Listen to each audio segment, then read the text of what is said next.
just done it from nowhere. Nick Davis!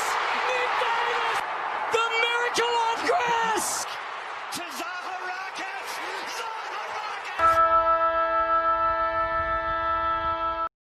Hello and welcome to episode 3 of the Dickheads Talk Sport podcast. I'm Tommy. And I'm Jed. And we are just two dickheads talking about sports we like. We're also not experts and are just voicing our opinions. And if you disagree, that's fine. Just don't be a dick about it. Okay, so footy's back this week and some stuff has happened, you could say. So today we'll be doing our round 1 review with our tips.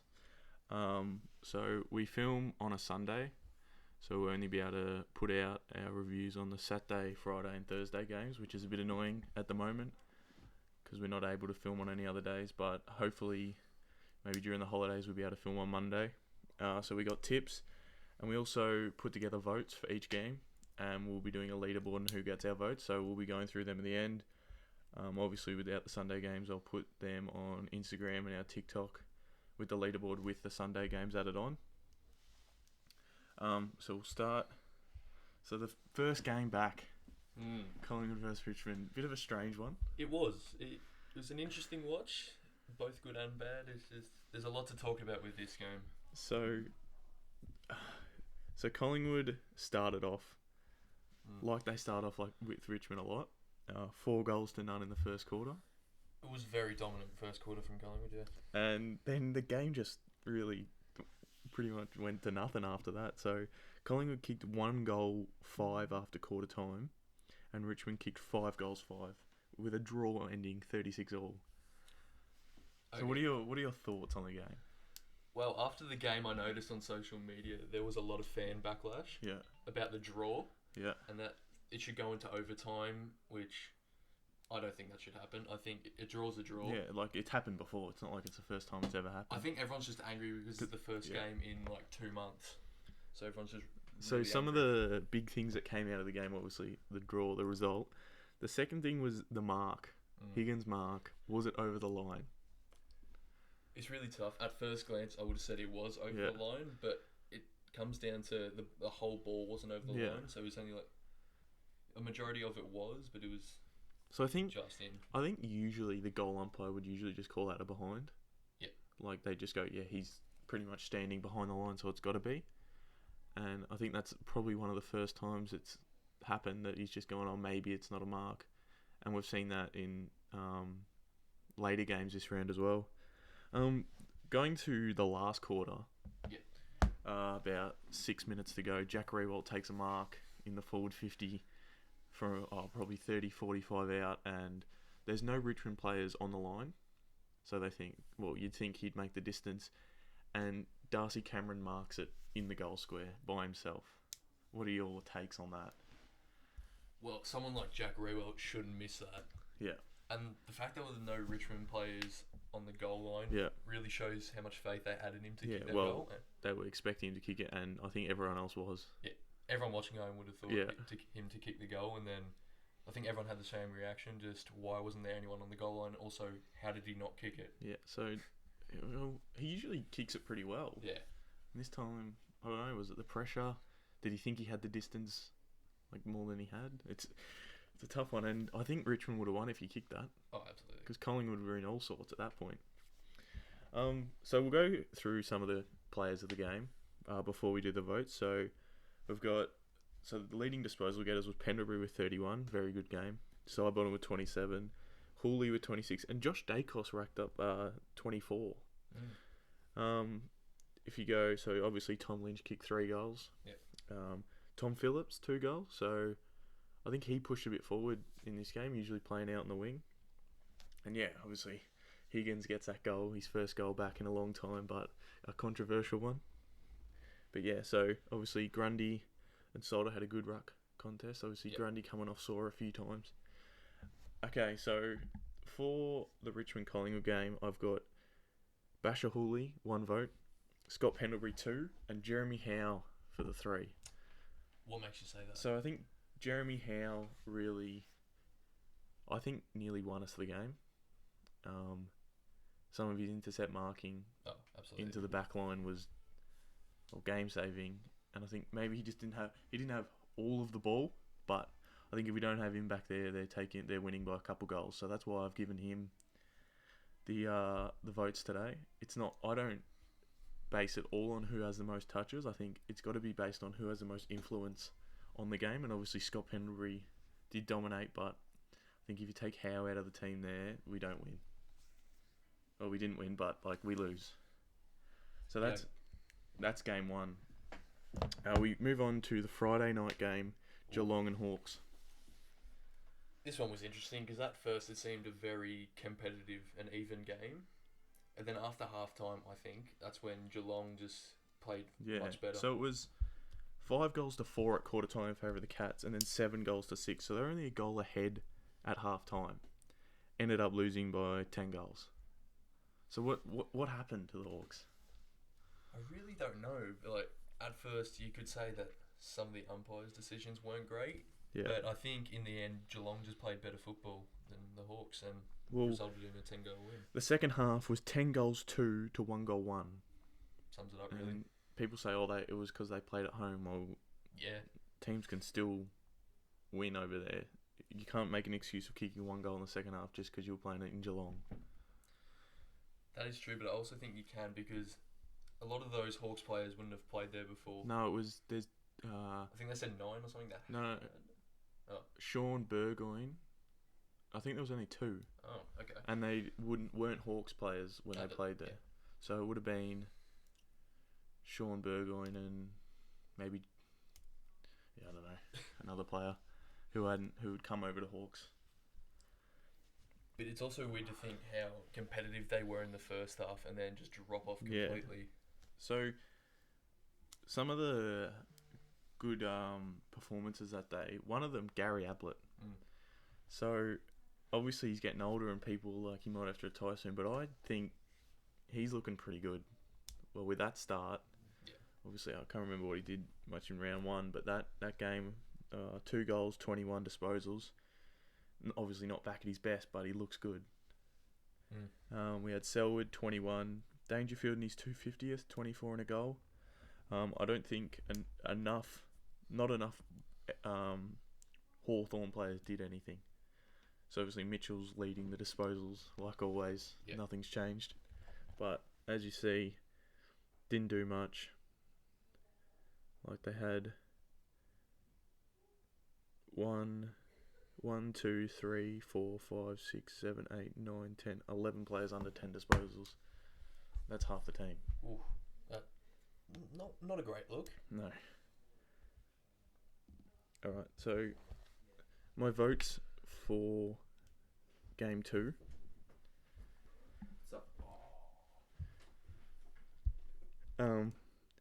One vote, Joel Selwood. Yeah. A good game. Just missed out. My second vote is Brian Myers. Yeah, he had a fantastic game. So he kicked 3 goals, 20 disposals, and 9 marks. Yeah, he was very good to watch that night. I think he was a really big game winner there. Obviously they smashed, but... And then 3 votes goes to Parfitt from the Cats. Okay. Didn't have a lot of the ball. He had the 19 disposals. But he had 10 tackles.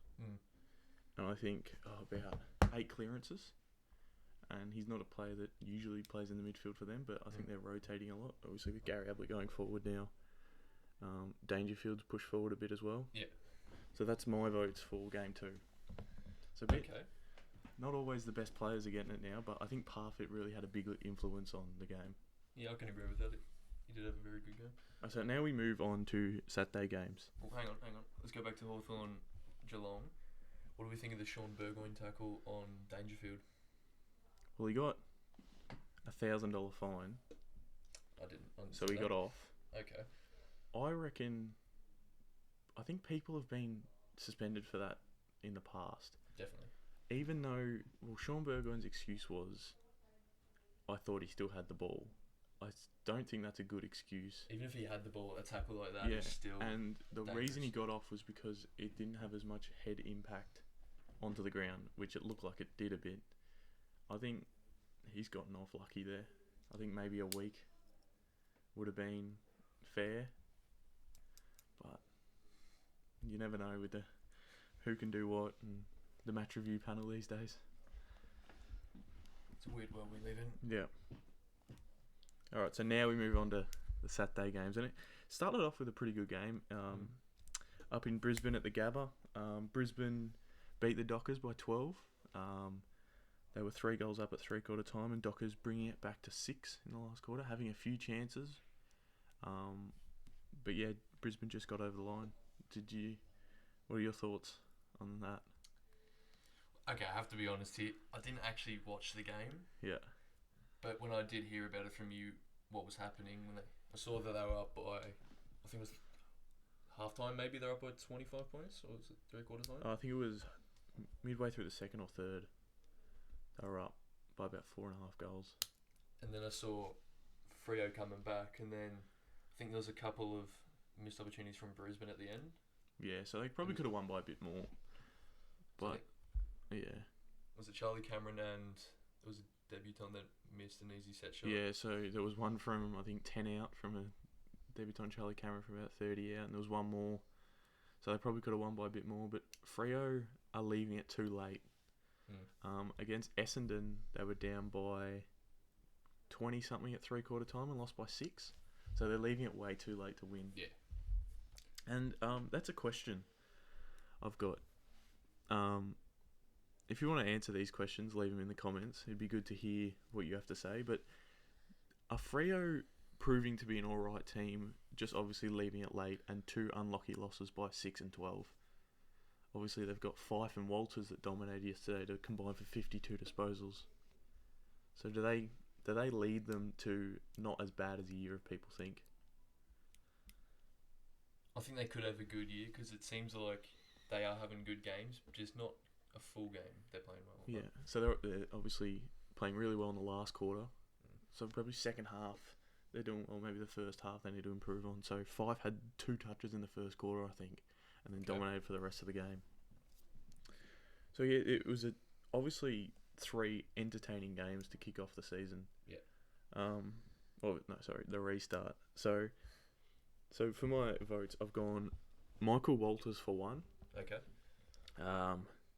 He had 28 disposals and 2 goals with 5 tackles. I think him and Fife really brought them back into the game. Yep. 2, I've gone Lachie Neale. So he had 29 with 2 goals, 7 marks, 2 tackles.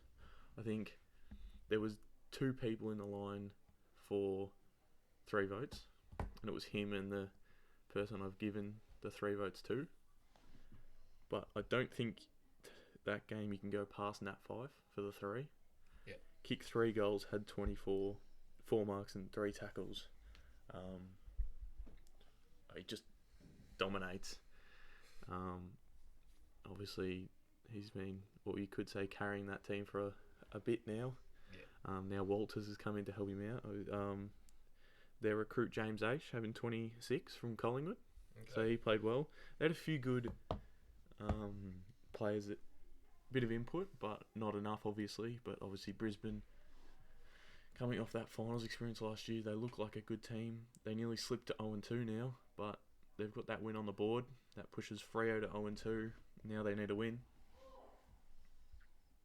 Okay, now we'll go, probably I'd say game of the round so far. Carlton Melbourne.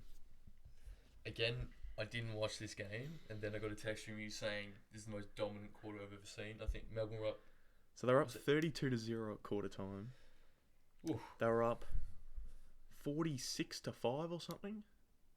47-5, I think. And they looked like they were playing against no one. It was a training drill at that rate.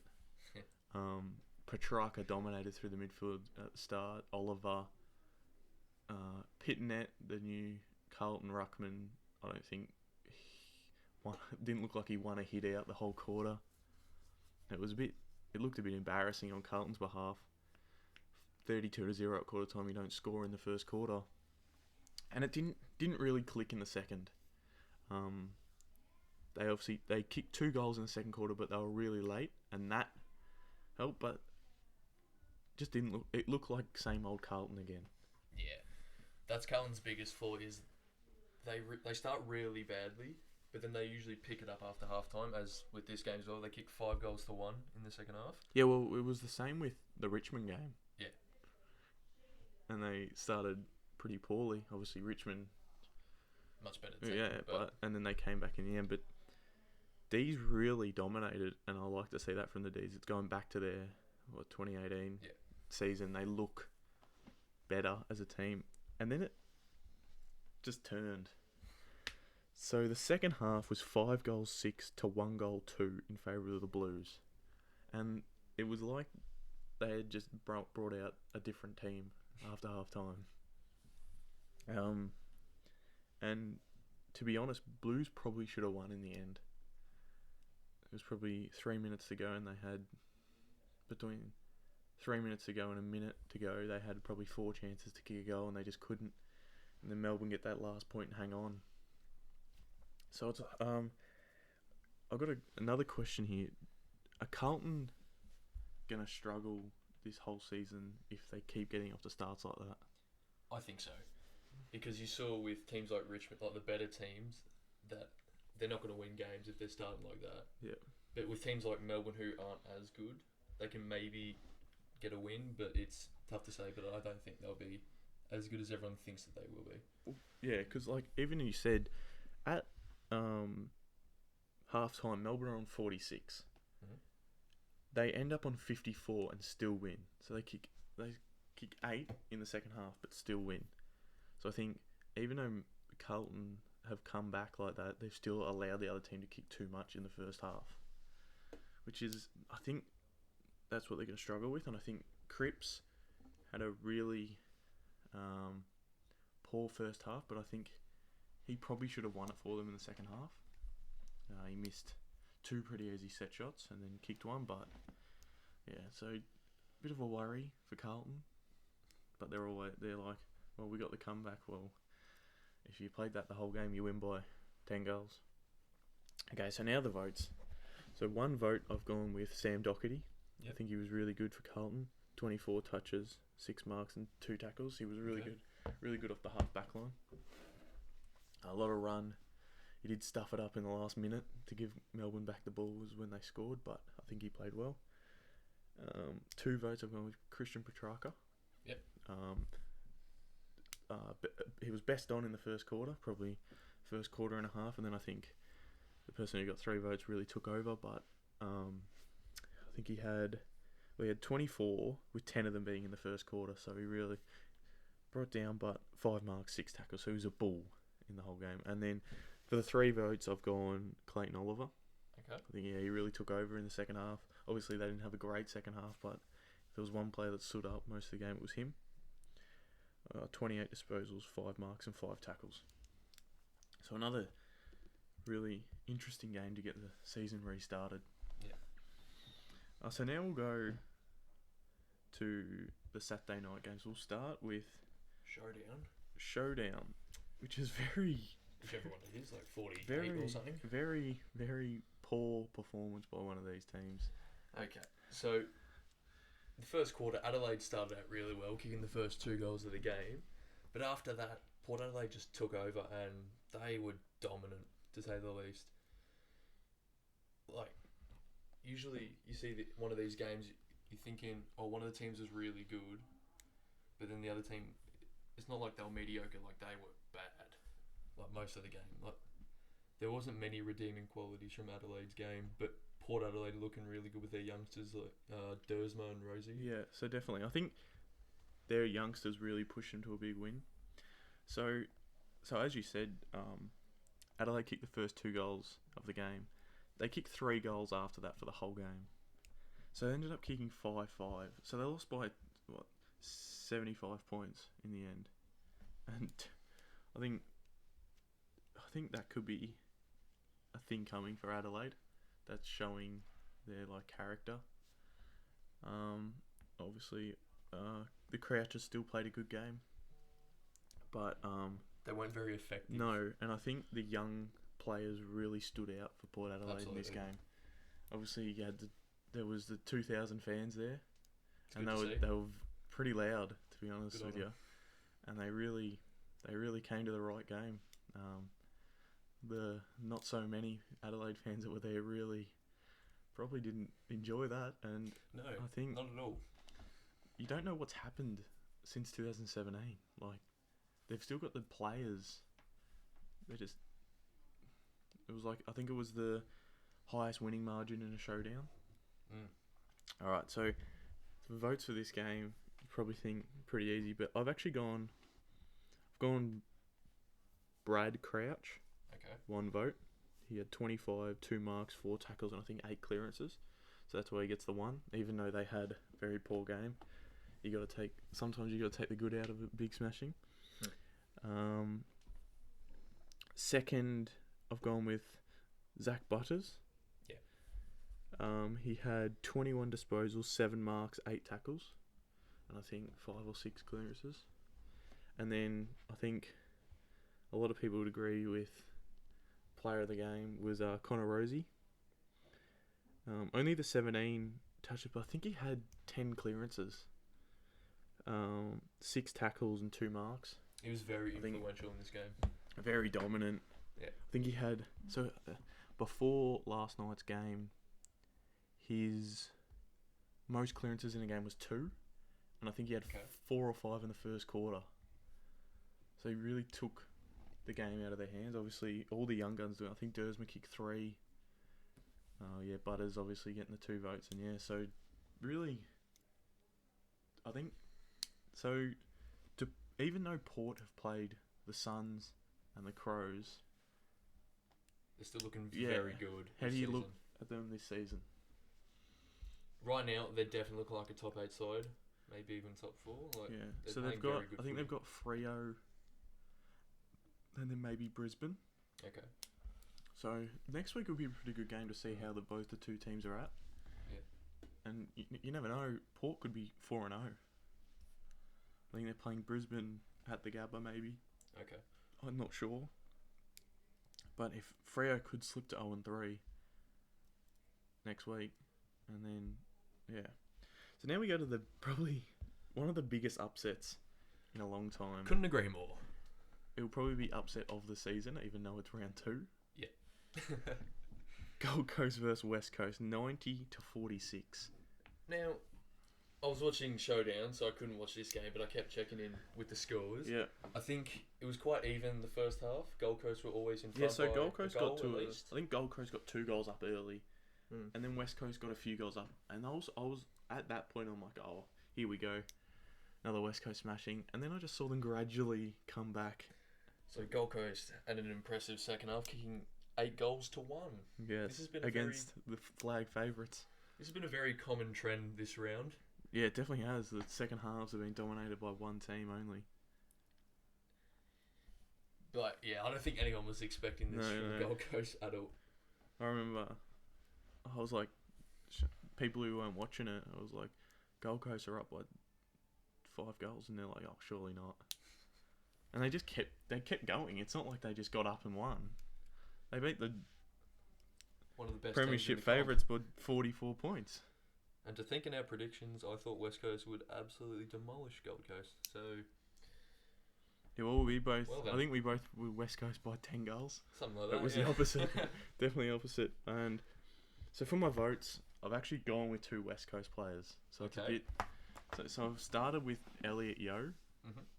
I think he had, off the top of my head, I think he had 10 clearances.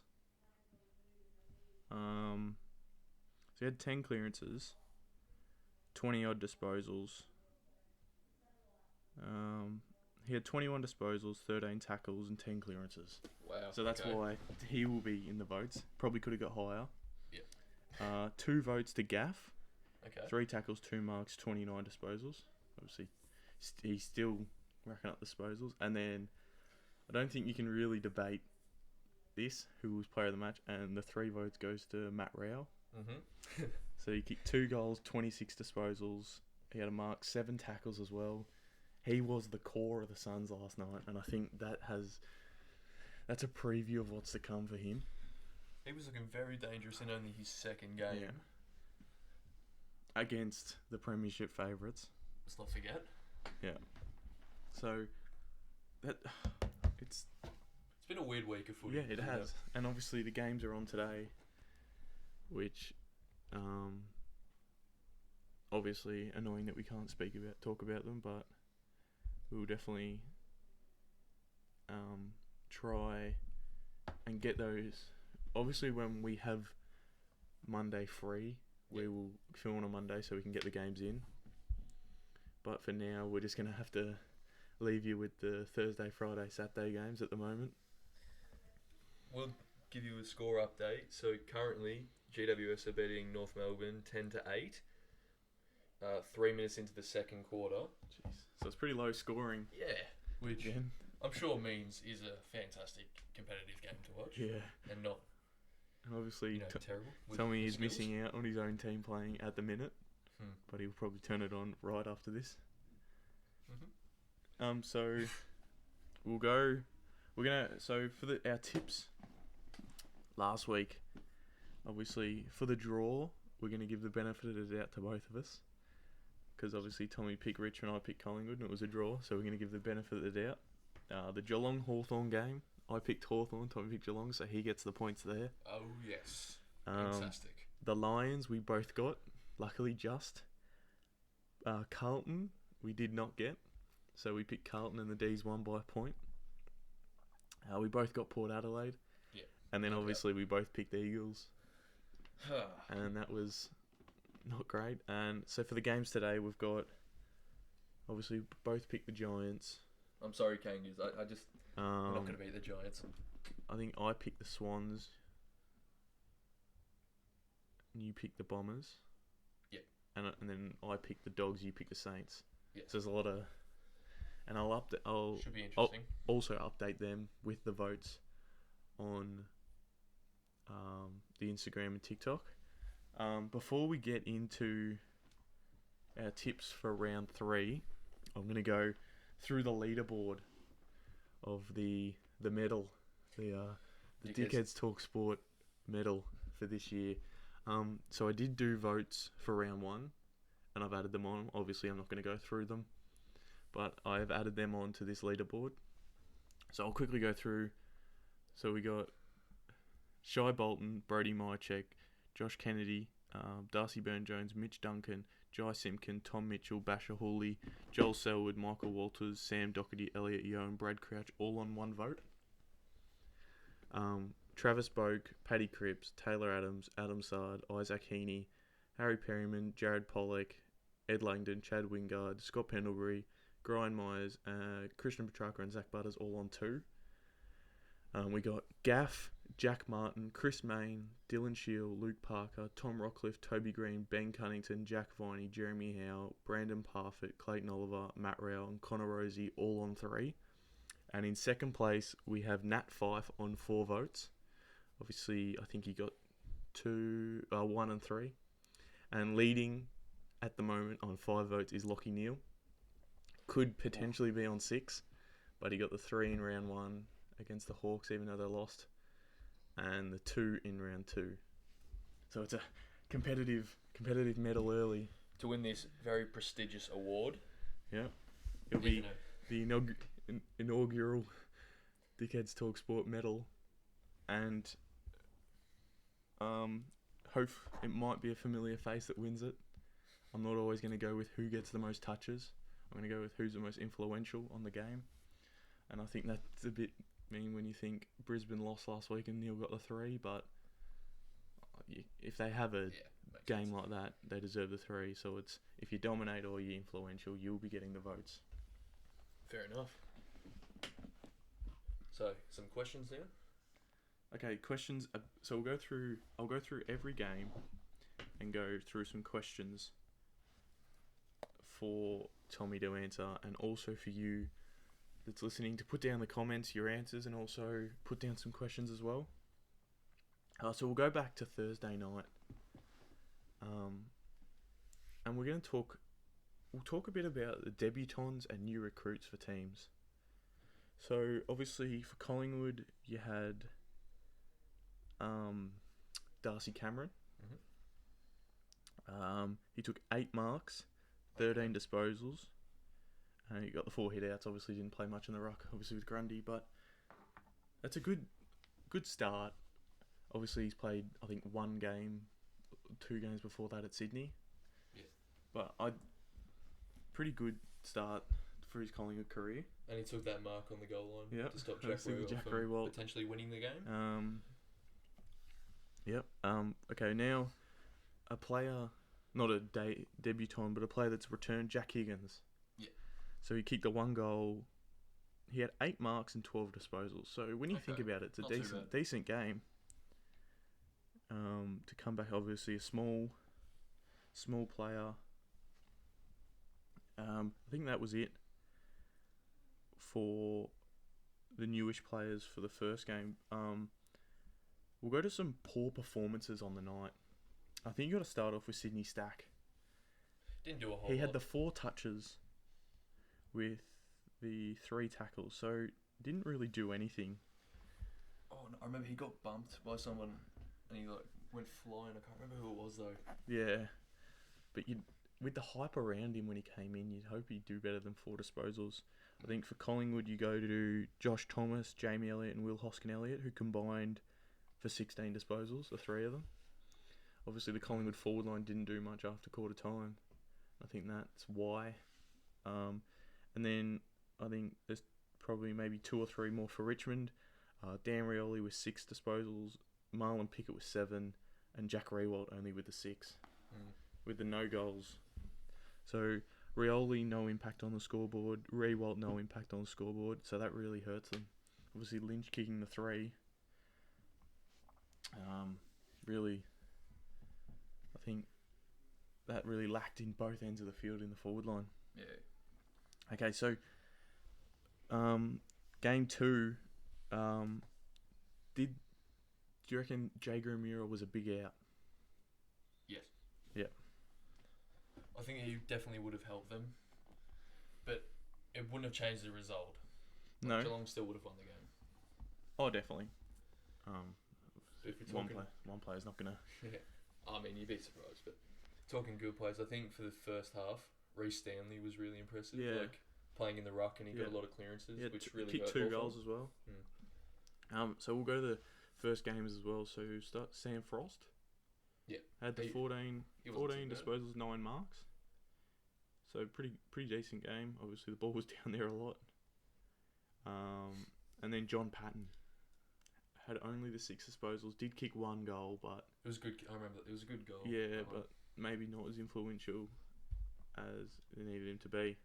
I just think Hawthorn's forward line wasn't that great overall. No. It's just just a bad game. Yeah. So we'll go with, obviously, some of these players did play in round 1, but because of the massive break, we'll just be going over them. So for Freo, James Aish. Seemed to have a very obviously over from Collingwood. 26 disposals, 7 marks. Pretty not impressive. So rated player at Collingwood moves over and gets a good game playing on the wing. I think we didn't play him. We played more half back. Callum Archie for Brisbane. His first game in, obviously didn't play round 1, didn't get picked for round 1. Had 15 disposals and kicked a pretty crucial goal in the end. I think he's a one to watch for this season. I think he's got that firepower to help them a lot this season. Grant Birchall. He had only the 2 marks, 14 disposals. Well, it's too not bad. bad. So is he playing at half back? Yeah, half back. Okay. I mean, we know he's not going to be as good as Hodgie, but a veteran of the game might be influential for Brisbane. Yeah, and then we had Tom Berry, Jared Berry's brother, 9 disposals in his debut. So there's been a few good debutants. Hayden Young, my pick for the Rising Star, 11 disposals, 1 mark, 3 tackles. Not too bad.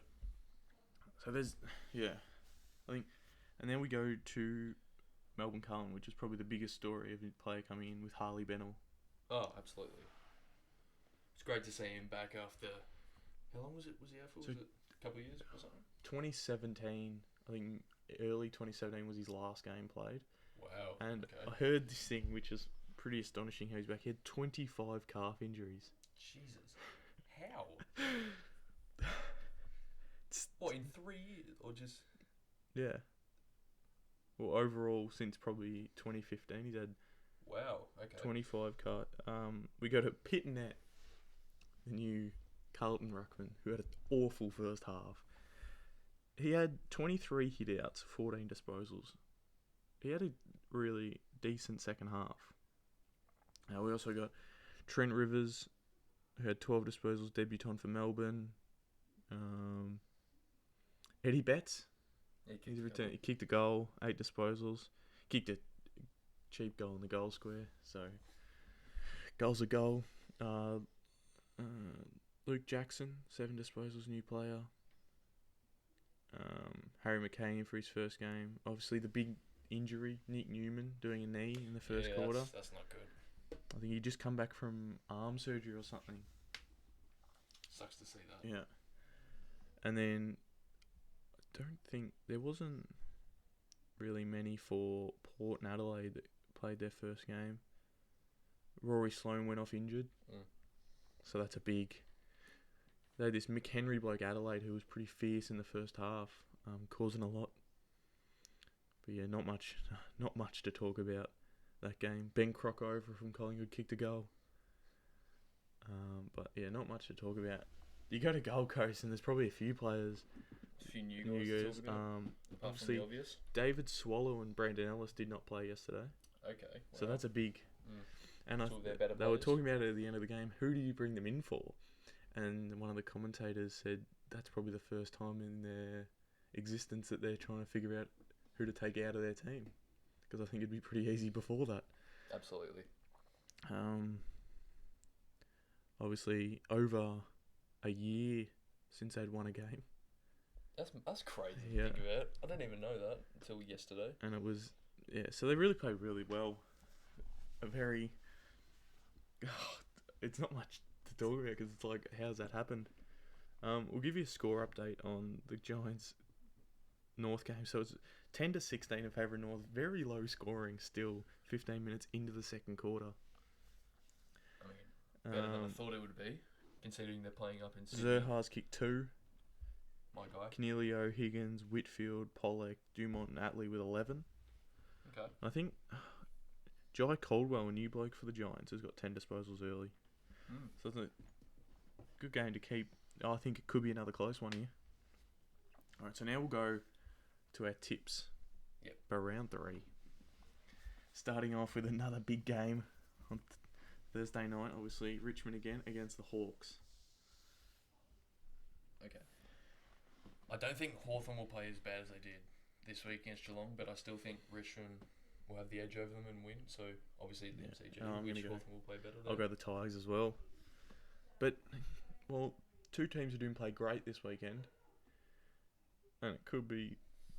I don't know, I think Richmond have something to prove, but so do the Hawks. But then again, like Richmond drew, yeah, Hawthorn got smashed. 75 points. So both go Richmond? Yeah, I think by 3 goals. So 3 goals. I reckon they'll win by 26. Okay. Alright, to go to Friday at Marvel. Bulldogs versus Giants. It's pretty tough because we haven't seen the Dogs play this weekend. True. Which is a bit annoying. But I'll go Giants by 11. I'll also go Giants by 6. 6. So close games. And then we go to Marvel again on the Saturday, North versus Sydney. Okay, I know both teams aren't amazing, but I think North is currently the slightly better team. Yeah. And because it's in Melbourne. Yeah. Is it in Melbourne? Yeah. It's at Marvel. I think North will get the win, and I bloody hope so. I think, how much by? 20 points. 20 points. I'm going to go North by 18. So now, Collingwood versus St Kilda at the G.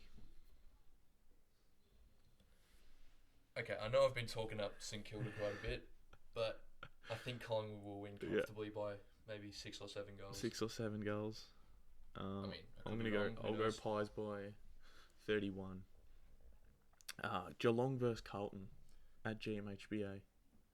Geelong by 50. 50. You've seen what they did to Hawthorn, and Carlton are not as good as Hawthorn, so...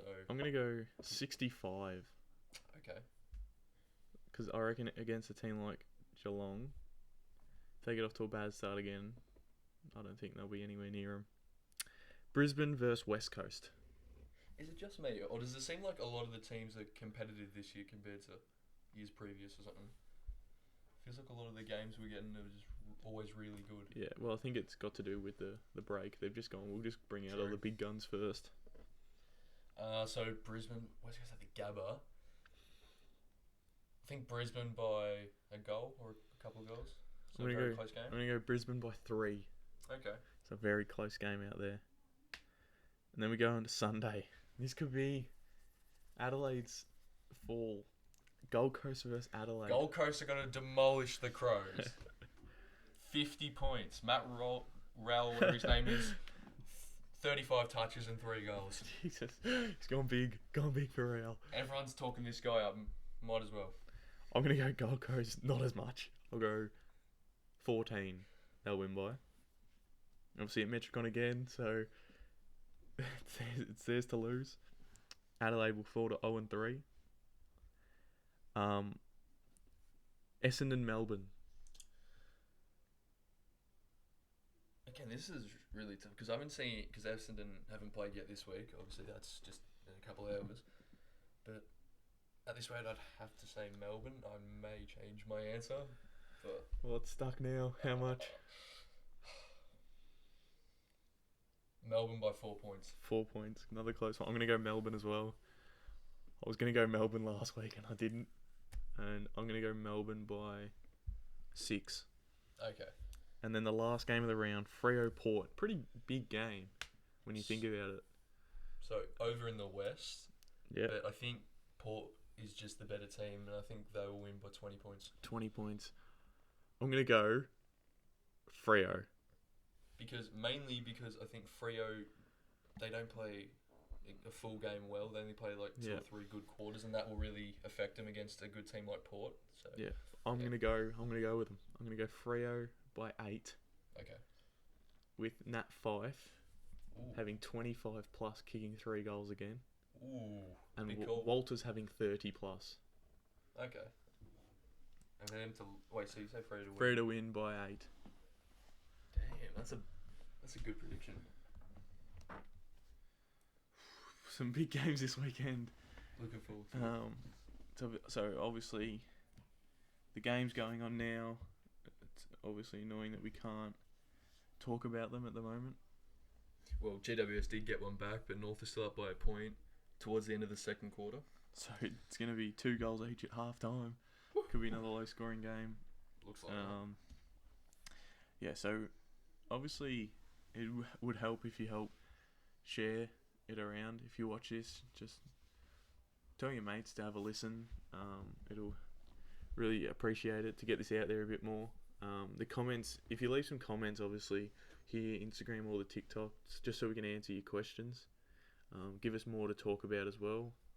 We're obviously going to bring in try to think of some new segments to bring in to do every week. Obviously, we got the medal that we're going to be doing every week. We got our tips, obviously you do, and then we just got the review. So if you think about any other things that we could talk about, obviously questions would be helpful and things like that. It would be really good. Okay, that's all the time we have today. Thanks for listening to the Dickheads Talk Sport podcast, and we'll see you next time.